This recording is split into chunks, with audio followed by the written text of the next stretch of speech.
আমি গর্বিতা। আজ আমি আবারও চলে এসেছি রবীন্দ্র সদনের নন্দন চত্বরে। তোমরা জানো বন্ধুরা, এই নন্দন চত্বরে নন্দন কবে ভিত্তিপ্রস্তর স্থাপিত হয়? 1980 সালে 11ই এপ্রিল তদানীন্তন মুখ্যমন্ত্রী শ্রী জ্যোতি বসু এর ভিত্তিপ্রস্তর স্থাপন করেন এবং ঠিক 5 বছর পরে এই নন্দন উদ্বোধন করতে আসেন শ্রী সত্যজিৎ রায় এবং প্রধান অতিথি ছিলেন শ্রী জ্যোতি বসু মহাশয়, তদানীন্তন মুখ্যমন্ত্রী। এই নন্দন চত্বর দ্য আর্ট অফ থিয়েটার এবং কালচারাল সেন্টার বাংলার মানে পশ্চিমবঙ্গের একদম হার্টথ্রব আর চলচ্চিত্র প্রেমীদের ভীষণই পছন্দের জায়গা। নট শুধু চলচ্চিত্র প্রেমী, কালচারাল জগতের প্রতিটা মানুষের কাছে এই নন্দন যাওয়া মানে একটা বিরাট ব্যাপার। আর এই নন্দনে যেহেতু সরকারি সিনেমা হল, এখানে খুব স্বল্প মূল্যে সিনেমা দেখানো হয়। টিকিটের দাম এখনও পর্যন্ত 30 টাকা 40 টাকার মধ্যেই আছে। ওই কারণে প্রচুর মানুষ মানে সমস্ত জায়গা থেকেই এসে তারা সিনেমা উপভোগ করেন এবং সাথে সাথে আশেপাশে প্রচুর হল রয়েছে, যেখানে ওদিকে রবীন্দ্র সদন রয়েছে এবং নন্দনের ওদিকে 1, 2, 3 এতেই মানে প্রচুর হলে প্রচুর ধরনের সিনেমা দেখানো হয়, শর্ট ফিল্ম, বড় ছবি এবং গানের অনুষ্ঠান, এদিকে শিশির মঞ্চ, সবটাই। চলো আজকে আমি তোমাদেরকে একটু ঘুরে ঘুরে সবটাই দেখাচ্ছি এই নন্দন চত্বর, আমাদের সবার প্রিয় চত্বরকে। নন্দনের থেকে বেরিয়েই ঠিক তার ডান দিকে রয়েছে পথের পাঁচালী পার্ক। এই যে দেখো আমার এখানেই রয়েছে গাছপালা দিয়ে ঘেরা পথের পাঁচালী পার্ক। এখানে পথের পাঁচালী সিনেমার অপু দুর্গার একটি প্রস্তর মূর্তিও রয়েছে। আর আরেকটা বিষয়, সামনেটাতেই সুন্দর চেয়ার পাতা, তাতে মানুষজন বসে এবং তারা অপেক্ষা করে একে অপরের জন্য। তারা নিজেদের মতো সুন্দরভাবে আড্ডাও দেয়। আর চলো আমরা দেখতে থাকি। আচ্ছা, তোমাদের একটা কথা জানাই, যেটা আমিও আজ জানলাম, এই নন্দন লেখাটি কিন্তু শ্রী সত্যজিৎ রায়েরই লেখা, মানে ওনার নিজস্ব স্টাইলেই আমরা নন্দন লেখাটি দেখতে পাই। আর আরেকটা কথা, ওই যে অপু দুর্গা, তোমাদের মনে আছে সেই পথের পাঁচালী সিনেমায় অপু দুর্গা ট্রেন দেখতে গিয়েছিল দিদিয়ার ভাই হাত ধরে দৌড়ে, সেটারই একটা ভিত্তিপ্রস্তর এখানে স্থাপন করা রয়েছে। তোমরা যখন আসবে মনে করো দেখো নন্দন সিনেমা হল থেকে বেরিয়েই ডান দিকে এই পথের পাঁচালী পার্কে। আমরা পেয়ে গেছি আমাদের কাছেই নন্দন প্রেমী একজন দাদাকে। কথা প্রসঙ্গে শুনলাম যে দাদা রোজই নন্দনে আসেন, হাওড়াতেই বাড়ি, তাই তো দাদা? আপনার নাম? ইয়েস, আমার নাম নীলেশ গান্ধী। আচ্ছা, নীলেশ গান্ধী, উনি নন বেঙ্গলি। দাদা, কেমন লাগে এই নন্দন চত্বর? রোজ কেন আসেন, কিসের টানে আসেন এই নন্দনে? অ্যাকচুয়ালি আমি গান বাজনার লোক, আমি গানকে খুব ভালোবাসি। আর আমার কণ্ঠ হচ্ছে মুকেশ শিল্পী। আমরা মুকেশকে নিয়ে আমরা এখানে গান টান করতাম আগে, এখন প্রায় বন্ধর মতন অবস্থা। এই কোভিডের সময় থেকে আমাদের সব আড্ডাগুলো এদিক ওদিক হয়ে গেছে, আর সেরকম আমাদের কোনো মিটিং ফিটিং কিছু হচ্ছে না। আর আমারও আসা যাওয়া রিসেন্টলি কমে গেছে, কেননা কেউ আসছে না, আমি এখানে এসে কি করব, এই একটি প্রবলেম এসে গেছে। আমরা গান বাজনার মানুষ, আর আমরা নন্দনে এখানে এই জায়গাটাই বসে আমাদের আড্ডা ছিল আমাদের। আর এখন তো যদি কেউ আসে, দু একটা কেউ গানের অফার করে, আমরা গান গাই, শোনাই, তারপরে কিছু কিছু লোক আমাদের সঙ্গে সম্পর্ক বাড়ে। আর এখানে নন্দনে তো যদি আপনি বলতে যান, এখানে 3টে সিনেমা হল আছে, নন্দন 1, নন্দন 2, নন্দন 3। নন্দন 1 বেসিক্যালি হচ্ছে যে নতুন নতুন বাংলা সিনেমা যেটা রিলিজ হচ্ছে সেগুলো এখানে দেখানো হয়। আর এখানকার সব থেকে সুবিধা হচ্ছে যে আপনার টিকিটের প্রাইস খুব মিনিমাম, সব থেকে মিনিমাম হচ্ছে 50 রুপিস, 70 রুপিস এইরকম, আর 30 রুপিসও রয়েছে। আচ্ছা, নন্দন 2তে অনলি 30 রুপিসে আপনি একটি সিনেমা দেখতে পাচ্ছেন। আর নন্দন 3তে শুধু শর্ট ফিল্ম আর ডকুমেন্টারি দেখানো হয়। যে সাধারণ লোকগুলো যারা ডকুমেন্টারি তৈরি করছে বা কোনো একটি অনুষ্ঠান হচ্ছে বা কোনো প্রাইভেট একটি ফাংশন হচ্ছে, সেটা জেনারেলি নন্দন 3তে দেখানো হয়। আর এখানে কিছু ডেভেলপমেন্ট হয়ে গেছে, কিছু বসার জায়গা ভালো করে দিয়েছে, কিছু লাইটিং, কিছু সুবিধা করে দিয়েছে। আর এখানে আশেপাশে তো রবীন্দ্র সদনও রয়েছে, শিশির মঞ্চ রয়েছে, বাংলা একাডেমি রয়েছে, পিছনে একাডেমি অফ ফাইন আর্টসও রয়েছে। একাডেমি অফ ফাইন আর্টসে আপনি শুধু পেইন্টিংস আর বিভিন্ন বিভিন্ন আর্টের জিনিসগুলো আপনি ওখানে দেখতে পারেন। তার পাশে একটা বাংলা নাট্য একাডেমি আছে, ওখানে আপনি নাটক টিকিট দেখতে পারেন। আর শিশির মঞ্চতে একটি সবসময় প্রোগ্রাম হয়ে থাকে, রবীন্দ্র সদনে সবসময় প্রোগ্রাম হয়ে থাকে। এখন এই কবি প্রোগ্রাম চলছে, এই রবীন্দ্রনাথকে নিয়ে 15 দিনের অনুষ্ঠান চলবে। আজকে প্রায় 12 দিন মতন হয়ে গেছে, আরও 3 দিন চলবে। 3 দিন পরে এই প্রোগ্রামটা শেষ হয়ে যাবে। তারপরে শুনছি নাকি এখানে নজরুলের অনুষ্ঠান হবে। তা এখানে সবসময় একটি মেলার মতন পরিবেশ হয়ে গেছে, নানান রকম ফুড স্টলও এখানে হয়ে যায়, নানান রকম বইও কিনতে পাওয়া যায়, নানান রকম অনুষ্ঠান হয়ে থাকে। তা আমরা এই জন্য আসি, আমাদের বিভিন্ন ভ্যারাইটি আমরা দেখতে পাই, বিভিন্ন মানুষের সঙ্গে কন্ট্যাক্ট করতে পারি, বিভিন্ন মানে কালচারাল যেটা বলতে পারি, যেটা এক্সচেঞ্জ হয়ে যায়। এই জন্য আমাদের আসার এই কারণ, আর কিছু নয়। আচ্ছা, আপনি মুকেশের গান করেন শুনলাম, মুকেশ কণ্ঠী। প্লিজ একটা মুকেশের গান হয়ে যাক দর্শক বন্ধুদের জন্য। छोड़ो कल की बातें, कल की बात पुरानी, नए दौर में लिखेंगे मिलकर नई कहानी। हम हिंदुस्तानी, हम हिंदुस्तानी, हम हिंदुस्तानी, हम हिंदुस्तानी। आज पुरानी जंजीरों को तोड़ चुके हैं, नए जन्म से रिश्ते नाते जोड़ चुके हैं। चांद के दर पर जा पहुंचा है आज जमाना।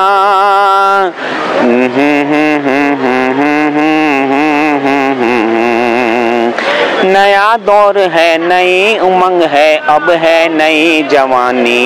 हम हिंदुस्तानी, हम हिंदुस्तानी, हम हिंदुस्तानी, हम हिंदुस्तानी। छोड़ो कल की बातें, कल की बात पुरानी, नए दौर में लिखेंगे मिलकर नई कहानी। हम हिंदुस्तानी, हम हिंदुस्तानी, हम हिंदुस्तानी, हम Hindustani. Thank you very much. Thank you দাদা, খুব ভালো লাগলো। এই তো আড্ডা জোনে, এই জন্যই আসা। আড্ডা জোনে দেখো একজন দাদাকে পেয়ে গেলাম, সুন্দর গানও শুনিয়ে দিলাম। চলো দেখি নতুন কোনো বন্ধুর খোঁজে যাই, এসো আমার সাথে। দেখো এই রবীন্দ্র সদন চত্বর, বলছিলাম না নন্দন চত্বরে সব জায়গার মানুষ আসে আর এলেই মন ভালো হয়ে যায়, সেরকমই আমরা পেয়ে গেছি। দাদা আপনারা কোথা থেকে এসেছেন? দিদি আমি বাংলাদেশ থেকে এসেছি, আমরা ঘুরতে এসেছি আপনাদের এখানে। ওই দেখো বাংলাদেশ থেকে ওনারা ঘুরতে এসেছে, যদিও আগে ওপার বাংলা এপার বাংলা সবটাই এক ছিল। আমারও অরিজিন মানে পূর্বপুরুষরা বাংলাদেশেই থাকতেন, খুব ভালো লাগলো ওনাদের পেয়ে। আপনার নাম কি আর আমাদের ইন্ডিয়া মানে ভারতবর্ষ কেমন লাগছে পশ্চিমবঙ্গ? আমার নাম কিশোর ঘোষ, কুষ্টিয়া জেলা। ভারতবর্ষে এসে খুবই ভালো লাগছে, আমার সবকিছু দেখছি, ঘুরছি, আমার খুব ভালো লাগছে। Thank you. আপনার কেমন লাগছে? আপনিও নিচে বাংলাদেশি? অবশ্যই অবশ্যই ভালো লাগছে। ভালো লাগছে। আপনারা কি নিচক বেড়াতেই এসেছেন? হ্যাঁ দিদি আমরা বেড়াতে আসছি এখানে। আচ্ছা, তার মানে এখানে এসেছেন নন্দন চত্বর, এখানে সিনেমা দেখানো হয়, এখানে গানের প্রোগ্রাম, বিভিন্ন অনুষ্ঠান চলছে আশেপাশে। কোনোটা কি ভেতরে হলে ঢোকার ইচ্ছে আছে?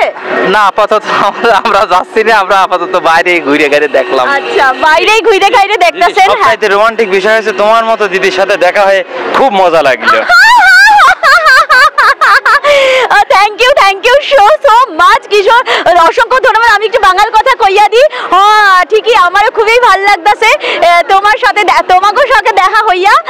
কেন না আমাগো বাংলাদেশে। তুমি তাহলে বরিশালের লোক মনে হচ্ছে আগে ছিলে। না বরিশাল না, আমার ঠাকুমারা ফরিদপুরের, ওই যে শখে ওরা ফরিদপুরের লোকরা আমার হক হয় দেখবা।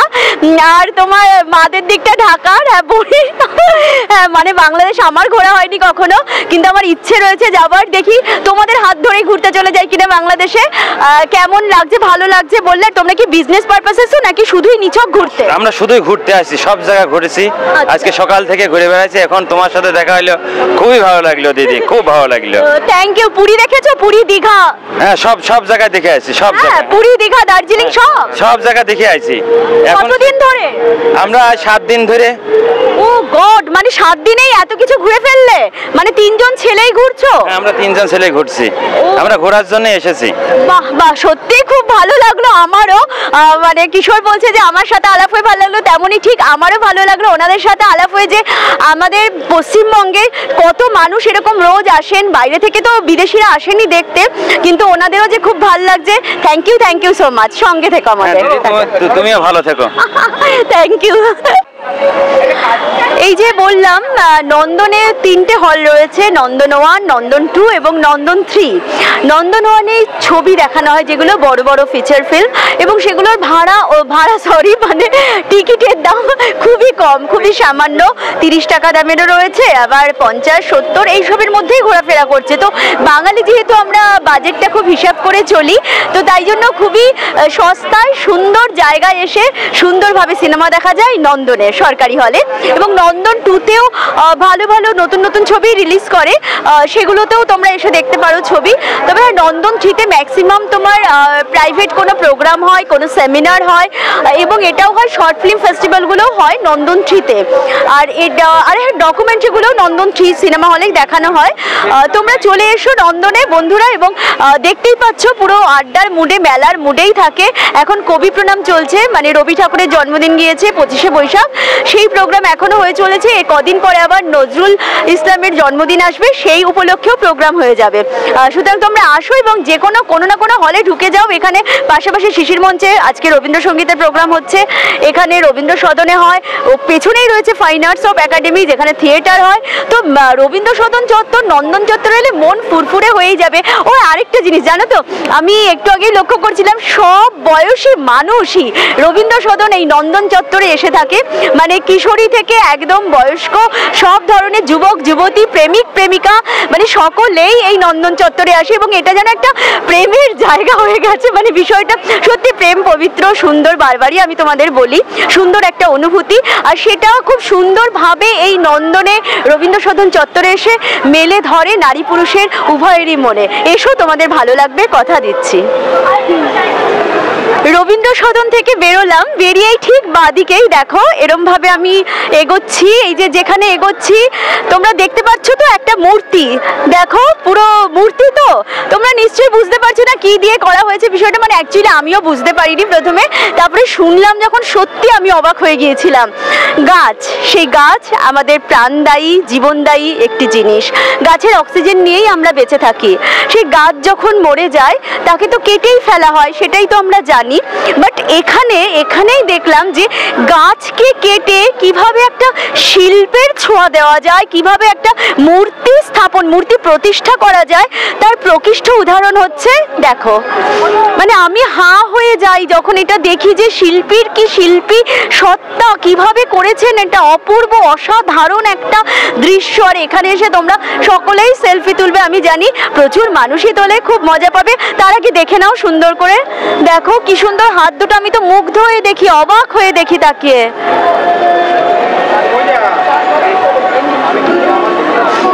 কি দেখা হলো, মনে হচ্ছে না এসে ছবি তুলি, তাই তো আমি জানি। চলে এসো এবং সেলফি তোলো। চলো এবার একটু দেখে নিই আমরা রবীন্দ্র সদন চত্বরটা, এসো আমার সাথে।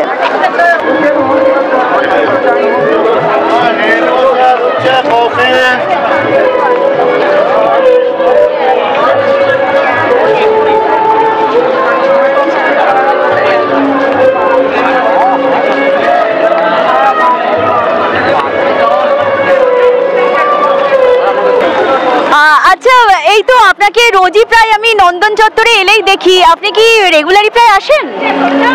আপনি আমার নাম জানেন না? না, মানে এটা নিউ এপিসোড, তো ভাবলাম একটু অ্যাক্টিং করি জয়দীপ দার সাথে। সেটা জয়দীপ দা করতে দিল না। অভিনয় করতে পারছো না, তবে তুমি বলো কি জন্য? হ্যাঁ, মানে বিষয়টা হলো নন্দন চত্বরে কেন আসো, কিসের টানে? মানে না, নন্দনটা আসল কথা একটা অন্য একটা জিনিস। কারণ এই যে নন্দনের যে একটা যে মানুষের সঙ্গে আসা, দেখা করা, কথা বলা, হ্যাঁ, এই আভিজাত্যটা আমি বলতে গেলে ওয়ার্ল্ডের অনেক জায়গায় ঘুরেছি, ইন্ডিয়ার তো প্রায় অলমোস্ট সব জায়গায় ঘুরেছি, কিন্তু এই যে একটা জয়েন্ট, এই যে একটা জায়গায় আসা, এটা তো মানে আপনি অনেক দিক থেকে দেখতে পারেন। এক হচ্ছে কেউ যদি ভাবে যে ইকোনমিক্যাল দেখার থেকে, আপনি যদি একটা মলে গিয়ে বসেন, বড় আপনার 1 ঘন্টা বসবেন, 1.5 ঘন্টা বসবেন, কিন্তু এখানে একটা এমন স্বাধীনতা পাবেন আপনি, যেখানে ধরুন সকাল থেকে আপনি সন্ধ্যে পর্যন্ত আপনি আড্ডা মারতে পারেন। আপনার কোনো ভালো কোনো গ্রুপ আছে, তাদের সঙ্গে আপনি আড্ডা মারছেন, কালচারাল একটা জিনিস আছে, সেগুলো আপনি দেখতে পাচ্ছেন। নন্দনে যেমন ধরুন আবৃত্তি হয়, বাংলা একাডেমিতে আবৃত্তি হচ্ছে, শ্রুতি নাটক হচ্ছে, সেগুলো আপনি উপভোগ করতে পারছেন। রবীন্দ্র সদনে বিভিন্ন ধরনের প্রোগ্রাম হয়, সঙ্গীত থেকে শুরু করে নাটক থেকে শুরু করে সব কিছু করতে পারছেন আপনি। এক্সিবিশন হচ্ছে, ঠিক আছে, এক্সিবিশন আপনি নিতে পারছেন। ভালো ভালো সিনেমা আছে, সেই সিনেমা আপনি দেখতে পাচ্ছেন। মানে নন্দনটা হচ্ছে ওভারঅল সব কিছু মিলিয়ে আর কি। আপনার খিদে পেলে আপনি খেতেও পাচ্ছেন, চায়ের পর চা আছে, ঠিক আছে। তো সেখানে এই আপনি যেখানেই যান, ধরুন আপনি মাস 2 থাকবেন, তারপর আপনার মনে হবে ইস, নন্দনের সেই রোলটা আমার মানে এখনো পর্যন্ত মানে মনে পড়ছে আর কি। নন্দনের সেই চা, সেটা আমার মনে পড়ছে, নন্দনের আড্ডাটা মনে পড়ছে। তো নন্দন আমার কাছে একটা বিশাল জায়গা আর কি, মানে সেকেন্ড হোম বলা যায় অলমোস্ট। কারণ আমার মনে আছে আমি নন্দনটাকে আমি চিনলাম কি করে, তখন আমি কলকাতায় এসেছি 2003-এ। তো আমি একটা অর্গানাইজেশনে কাজ করতাম, তো ম্যানেজমেন্ট বললেন যে একটু পিজি হসপিটাল যান, আপনার একটা ক্লায়েন্টের সঙ্গে দেখা করা আছে। তো বাসে করে আসছিলাম, তো আমাকে ভিক্টোরিয়াতে নামিয়ে দিল বাসটা। ওখান থেকে হাঁটতে হাঁটতে এদিকে এসে দেখলাম যে কী ব্যাপার, এত লোক এখানে। প্রথম গেটটায় দেখলাম, দ্বিতীয় গেটে সাহস করে ঢুকলাম, ঢুকে দেখলাম যে বাহ, বেশ খুবই সুন্দর জায়গা এটা, মানে যেখানে মানুষ নিজে প্রাণ খুলে হাসতে পারে, মন খুলে কথা বলতে পারে, অনেক বন্ধু হয়, মানে ভালো লাগে আর কি। মানে তোমার সেদিনকেই ভালো লাগলো এবং তুমি নন্দনের প্রেমে পড়লে বলা যায়, প্রথম প্রেমে পড়া তো? অফকোর্স একদম।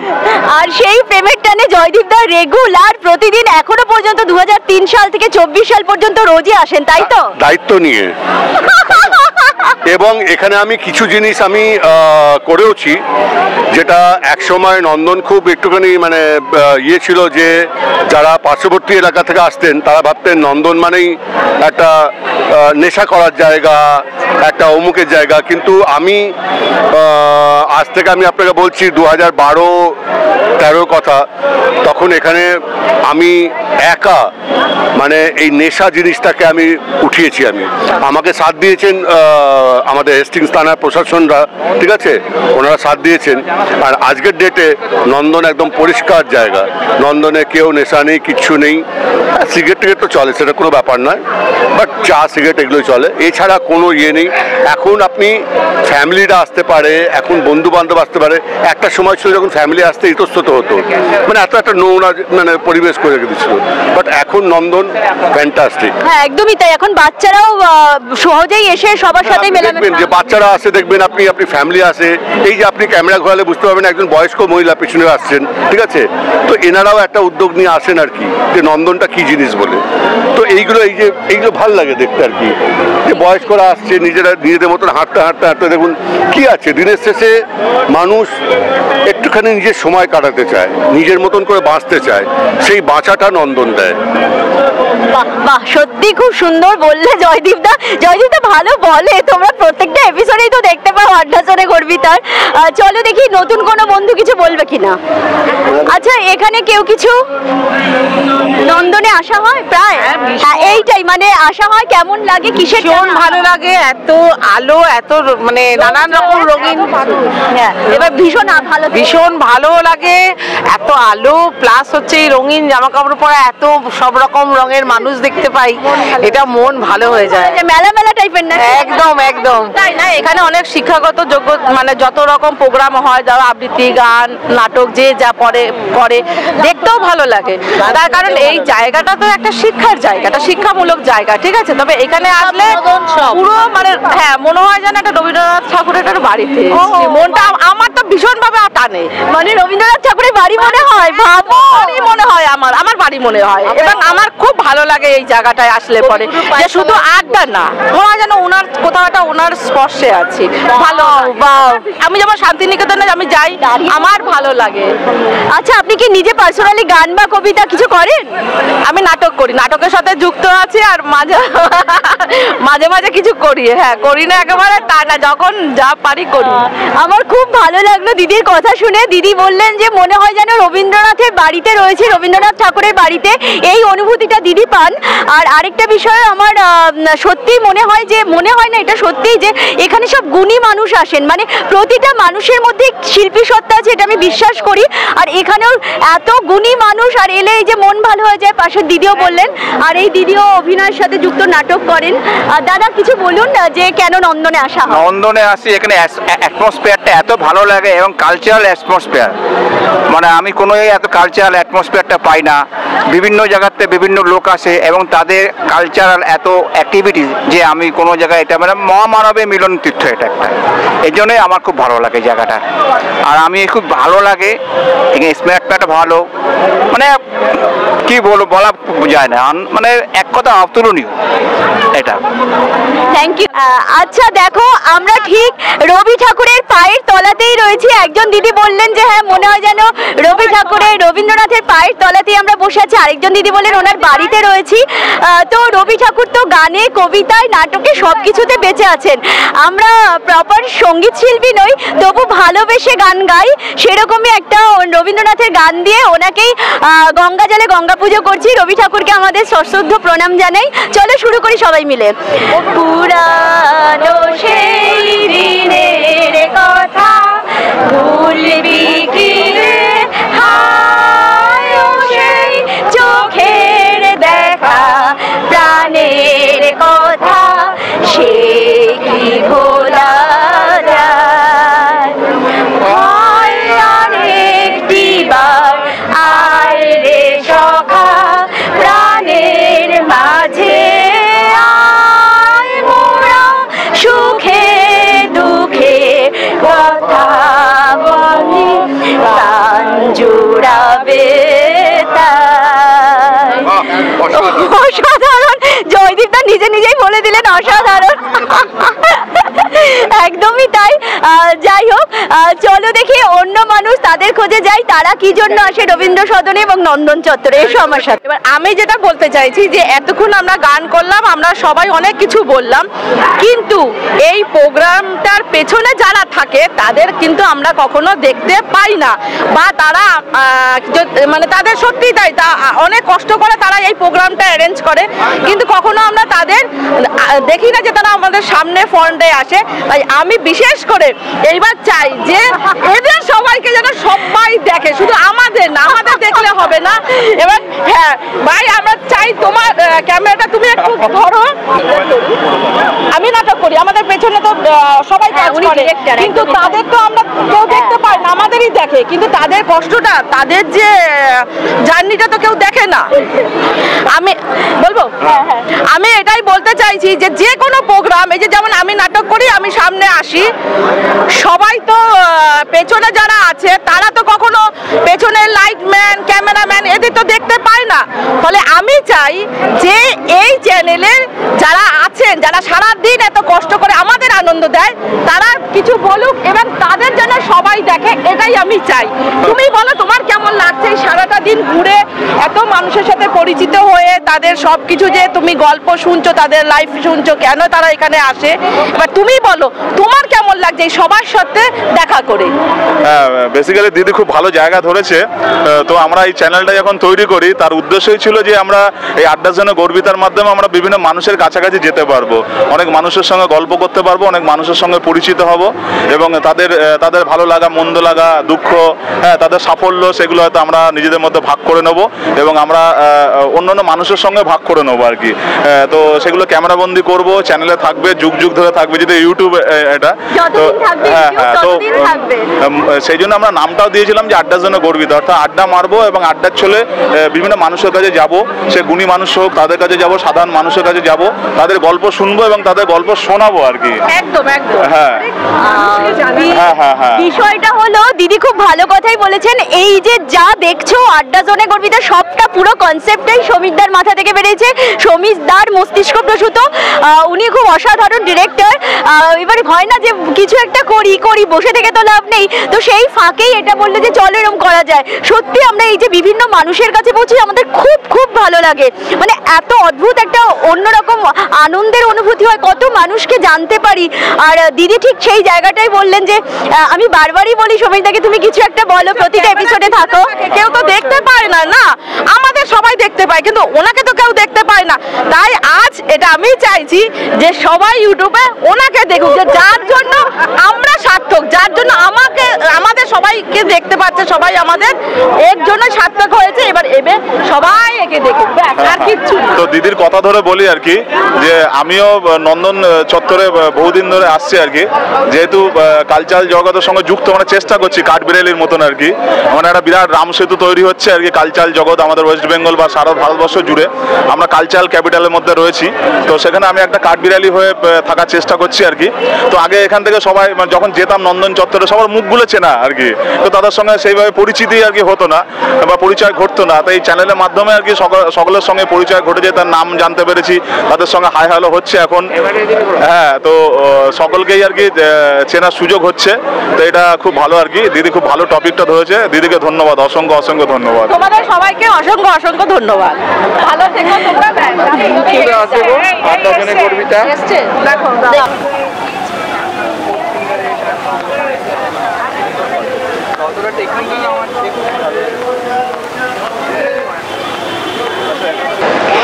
আমি এক ঝাঁক শিল্পীকে পেয়ে গিয়েছি, বাচিক শিল্পী যারা রয়েছেন একদম রবীন্দ্র সদনেই বসে, রবীন্দ্র সদনের আঙিনাতে। তারা সবাই কবিতা আবৃত্তি করে। চলো দেখি তাদের সাথে কথা বলি, এসো আমার সাথে। দেখি দাদা একটুখানি সাইড। বিষয়টা হলো দিদি আপনারা এখানে কি করতে এসেছেন? আজকে আমরা এসেছি কবি প্রণাম অনুষ্ঠানে, মানে পশ্চিমবঙ্গ সরকারের যে কবি পক্ষের অনুষ্ঠান, তাতে সমবেত কবিতা বলতে আমাদের একটি গ্রুপ আছে স্বর সংলাপ, সেই স্বর সংলাপের পক্ষ থেকে আমরা বাংলা একাডেমিতে আমাদের নিবেদন ছিল আমি হেথায় থাকি শুধু। বেশিরভাগই কবিতাগুলো জীবন দেবতামূলক এবং এটা আবৃত্তি আলেখ্য গান ও কবিতার সমন্বয়। আচ্ছা, আপনাদের এই স্বর কি বললেন? স্বর ও সংলাপ। স্বর ও সংলাপ কোথায়? এটি আমরা রানীকুঠিতে, গড়িয়া চায় সেটার জন্য আর কি। হ্যাঁ, স্বর সংলাপে আসবে। আর এই নন্দন রবীন্দ্র সদনে আপনাদের কি প্রায়ই আসা হয়? একদম। মানে কেমন লাগে আর কিসের টানে আসেন? খুব স্বাভাবিকভাবেই এক কথায় উত্তর সংস্কৃতির টানে। সংস্কৃতির টানেই আমরা আসবো। আমরা বাঙালি মাত্রই সংস্কৃতি প্রবণ, সারা পৃথিবী তা জানে। তো সংস্কৃতির টানে যেখানে নন্দন রয়েছে, রবীন্দ্র সদন রয়েছে, শিশির মঞ্চ রয়েছে, মানে শিশির ভাদুরী জায়গা রয়েছে, একাডেমি রয়েছে, বাংলা একাডেমি, পশ্চিমবঙ্গ বাংলা একাডেমি রয়েছে। তো এইরকম একটা জায়গা যেখানে অগণিত মানুষ প্রতিদিন আসছে, সংস্কৃতিকে ভালোবাসে, একটু বলা যেতে পারে সংস্কৃতির কোলে আশ্রয় নিতে, তো সেখানে আমরাও আসবো, এটাই স্বাভাবিক। মানে আপনারা সবাই কি এই সিঁড়ি আছে, আপনারা সবাই কি একই জায়গাতেই থাকেন? না, একই জায়গায় থাকি না, একসাথে শিখি। আচ্ছা, সবাই একসাথে আবৃত্তি শেখেন আর কি? আমাদের আবৃত্তি এবং শ্রুতি নাটক। ও, শ্রুতি নাটক মানে দিদির কাছেই শেখেন? আচ্ছা, দিদির নাম? অমিতা ঘোষ। আমাদের মধ্যে আরেকজন বিখ্যাত বাচিক শিল্পী রয়েছেন, তিনি চন্দন মজুমদার। ওনাকে একটু। হ্যাঁ, চন্দনদার কেমন লাগছে একটু বলুন, মানে রবীন্দ্র সদন নন্দন এবং আপনাদের কবিতা আবৃত্তি রবীন্দ্রনাথ ঠাকুর সবটা নিয়ে। না, এতদিন পরে কেমন লাগছে এটা খুব পুরনো প্রশ্ন। আসলে আমরা রোজ আসি তো প্রায়, কিছু না কিছু থাকে, অবশ্যই কাজে আসি, অকারণে আমরা ঘুরে বেড়াই না এখানটা।